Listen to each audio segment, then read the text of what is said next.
What is different about your product? You got a story to tell, something gonna connect to somebody else. How to actually run a business versus having a vision for a business. A lot of people come to me and they say they're scared to take that next leap. Visual design is always going to be driven by the vision. And I just was like, how do I do this? What am I adding that they don't have? Hey, brand builders, ready to take your brand to the next level? I'm Dana Ammons, and welcome to the Brand Blueprint.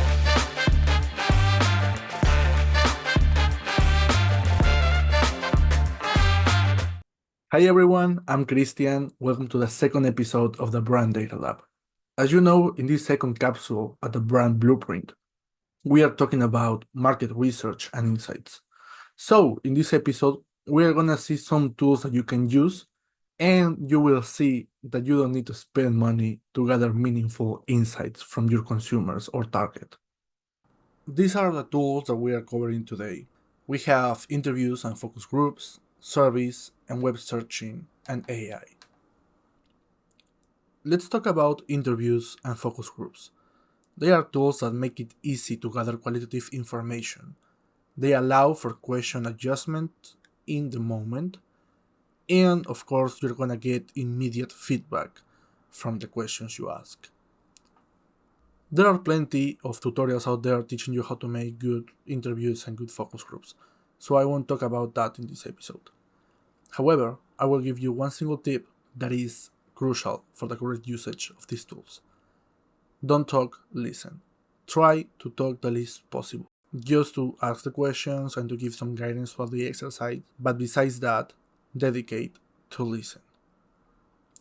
Now, one mistake that you need to avoid is to suggest answers by asking questions. How so? For example, if you are interviewing someone about what their problems are when they are in a supermarket, they might tell you, well, sometimes I get lost in the supermarket. And sometimes people may suggest answers by asking something like this, for example. Would you say that not having enough space in your cart is a problem? And they may tell you, yes, well, perhaps, or perhaps not. The thing is that by suggesting this answer, you may be compromising the results of the interview. You don't want to do this unless it's absolutely necessary. Because, for example, by not doing this question, we can see really what their main issues are. And perhaps we realize that what we thought was a problem is not really something that is worth solving. About surveys. They are cost effective and time efficient because once you finish your questions, you just need to focus on sharing the survey with as many people as possible. Because you're going to be using online tools, it is really easy to gather large samples. And once you finish doing your surveys, the results are pretty easy to analyze because you're going to see that some tools, as we're going to see later, they give you already some charts and graphs for you to analyze. And if not, you can export the results into an Excel sheet and perform your analysis there. Tips for surveys. First, make short surveys. Stick to a maximum of 10 questions, don't go beyond that, especially if your survey is not focused only on your friends and family, because they are doing you a favor and because they love you, they will fill your survey. However, if your survey is gonna go to as many people as possible and people who don't know you want to make it appealing for them and see that it is gonna be something easy to do. For this purpose, you can also use multiple answer questions and Likert scale questions. Try to not include filling or writing questions because it takes more time and it is just not as appealing as having just to click on the answers while doing a survey. Now, here are some survey tools that you can use online and they are free. They have, of course, premium plans, but the free plans that they have are really, really good. We have Google Forms, SurveyMonkey, Typeform, and JotForm. I have used SurveyMonkey and Google Forms the most. They are quite easy to use, as you are seeing on the screen right now. They have a pretty friendly interface and pretty good templates that you can use to not start from scratch.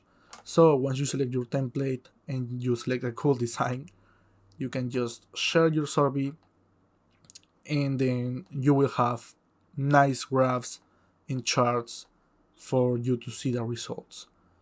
Of course, you can always just export the results to an Excel sheet, and from then on use your Excel skills to analyze your data. We also have web searching and AI. This is the most common tool to use because you are just searching for data that is already out there. You don't need to gather anything yourself, and this will give you access to a diverse set of data, like, for example, statistics or reports or news, etc. You can also access a vast variety of tools, like the ones we have previously mentioned, and it is quite cost and time efficient if you know what you're searching for and you know how to search for it. Let's see an example.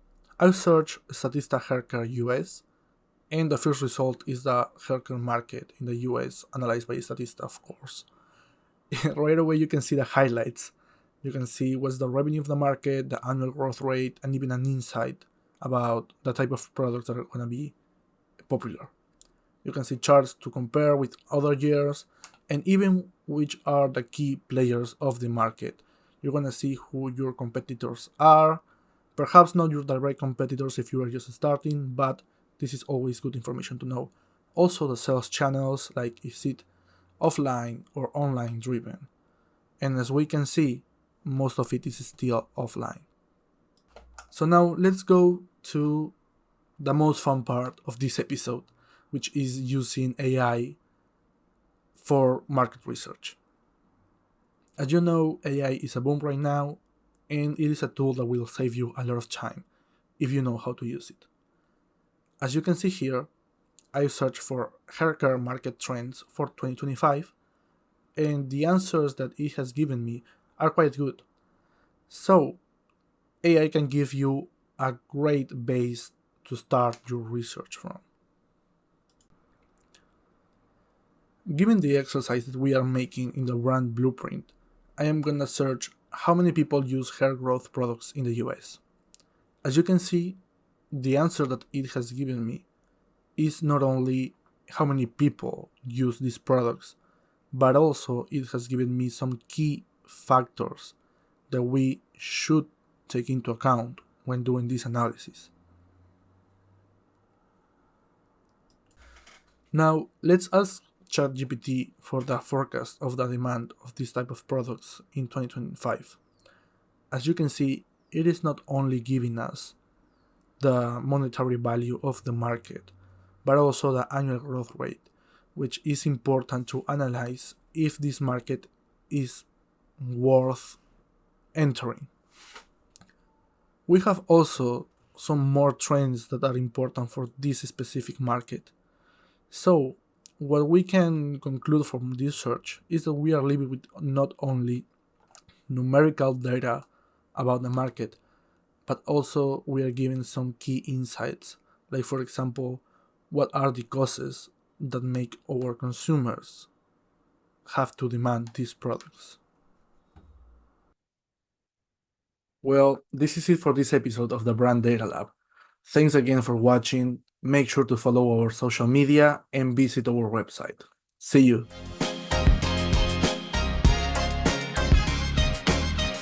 Thanks for joining us on the Brand Blueprint journey. Make sure to follow us on all of our social media platforms to stay updated.